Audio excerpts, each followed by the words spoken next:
Cinta tak sebulat cincin yang melingkar di jari. Saudaraku yang kekasih, kita bertemu kembali dengan seri pembinaan keluarga ini.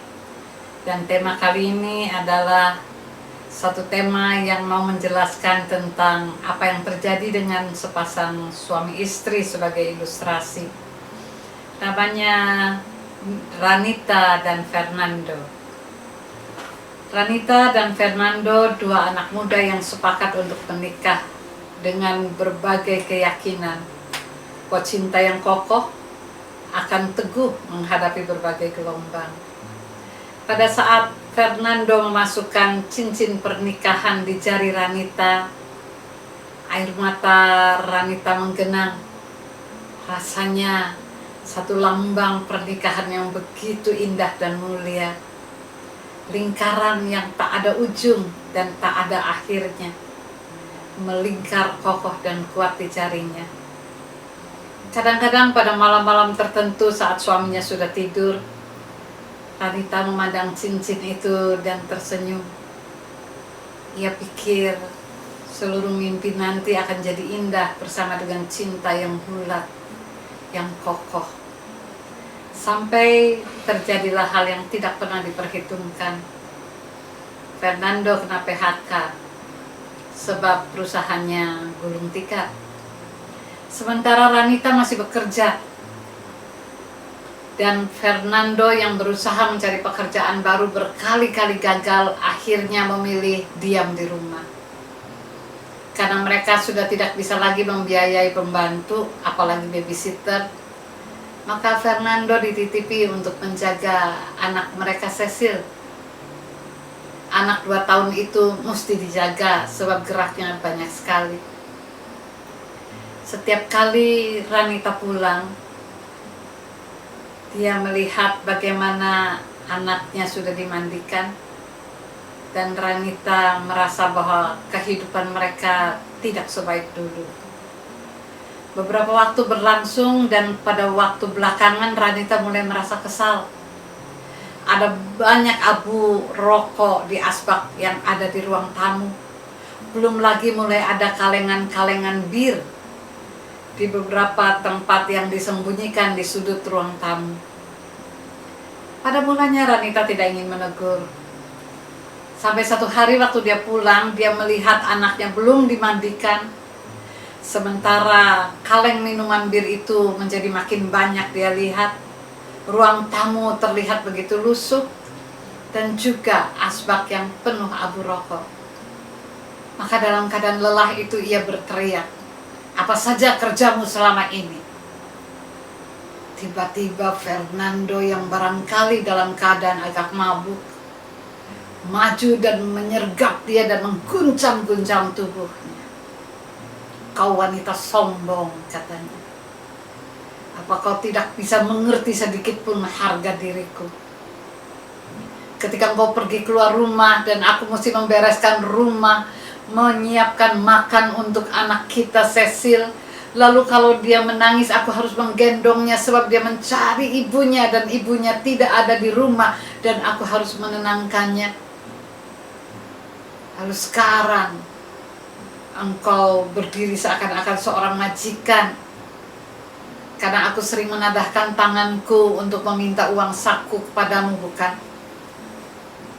Sementara sering sekali kalau pulang ke rumah engkau mengeluh bahwa ekonomi kita morat-marit karena hanya ada satu orang yang bekerja, sementara engkau keluar rumah sepanjang hari.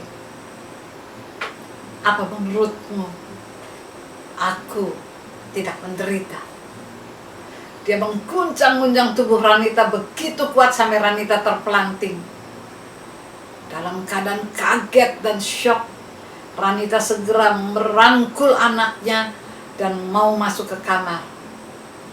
Tapi Fernando menahan pintu kamar dan mereka berjuang. Yang satu ingin masuk dan yang satu menahan supaya dia tidak masuk. Akhirnya Fernando berhasil membuka pintu kamar itu dan mengguncang sekali lagi Ranita yang sedang menggendong anaknya, dan anak itu terpelanting. Kepalanya membentur ujung tempat tidur. Dan dia menangis dengan membuka mengangakkan mulutnya tanpa suara. Keduanya terdiam dan segera Ranita merangkul anaknya dan mereka ke rumah sakit. Bocah itu gegar otak dan pelipisnya dijahit. Ranita duduk di samping bocah itu. Lalu dia mendengar suara Fernando. Aku juga akan mendampingimu menjaga anak ini. Ranita membalikkan mukanya. Matanya dingin dan menakutkan. Lalu dia berkata, tidak, pergilah. Aku yang akan menjaga anak ini. Fernando kemudian menjawab, tapi aku juga berhak menjaga anak ini. Lalu Ranita memandangnya sekali lagi dan dengan dingin dia berkata, saya sekarang sedang tidak ingin menambah memar di muka saya. Karena pasien yang lain di kamar itu melihat mereka dan keluarganya juga melihat mereka. Fernando pergi dan memukul tembok rumah sakit itu dengan sangat gusar. Malamnya di samping pembaringan anaknya yang terus merengek dan merintih, Ranita meloloskan cincin dari jari tangannya dan memasukkannya ke dompet. Tuhan, katanya, cinta itu tidak sebulat cincin. Ada banyak gelombang yang meretas patahkan cincin ini. Dan sekarang aku hanya bisa memegangi patahan-patahannya. Aku tidak kuat, Tuhan, untuk menyambungkan patahan-patahan ini. Cincin ini sudah tidak melingkar bulat lagi. Dan aku tidak mau lagi untuk menyambungkan patahannya. Bagaimana dengan cincin cinta pernikahan saya dan saudara? Adakah dia meretas-retas patah oleh gelombang yang menghajar?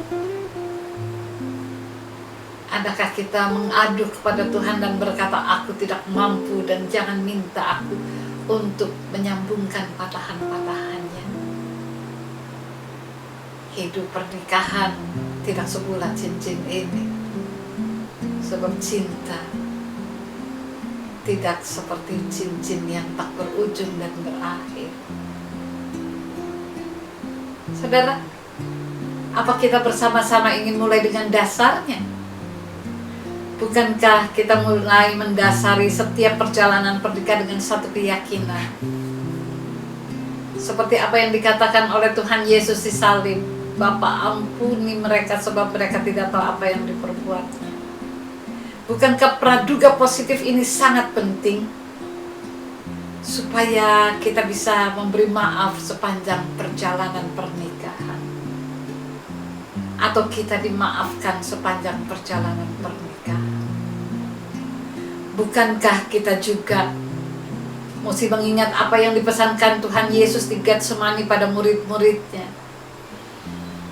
Roh itu memang penurut, tetapi tubuh kita lemah. Barangkali kekeliruan awal dari Ranita dan Fernando adalah mereka tidak menutup setiap hari atau memulai hari dengan berpegangan tangan dalam doa. Ketika badai itu menghempas mereka secara harga diri, ekonomi, dan setiap apa yang dikatakan pengharapan dan mimpi-mimpi, retasan-retasan cincin bulat itu makin lama makin banyak, bukan? Maka mari mengingat, cinta kasih mestinya tidak menimbulkan ketakutan atau tidak menghadirkan perilaku yang paling buas dalam diri kita. Kalau kita memberi praduga positif bagi kita atau pasangan kita, dan kita berjaga-jaga dalam doa kita, sebab roh kita penurut tapi tubuh kita lemah. Mari berjalan terus. Cincin itu tetap melingkar dan tak patah oleh retasan-retasannya, sebab ia bahkan teruji oleh api. Ada banyak peristiwa yang membuat kita goncang dan terkejut. Tapi kalau landasannya adalah praduga positif yang Tuhan ajarkan dalam doanya, di sana ada lapisan baru yang disebut dengan rasa maaf sepanjang jalan. Tuhan menolong kita berjalan terus, sebab cinta itu sebulan cincin pernikahan. Tuhan memberkati.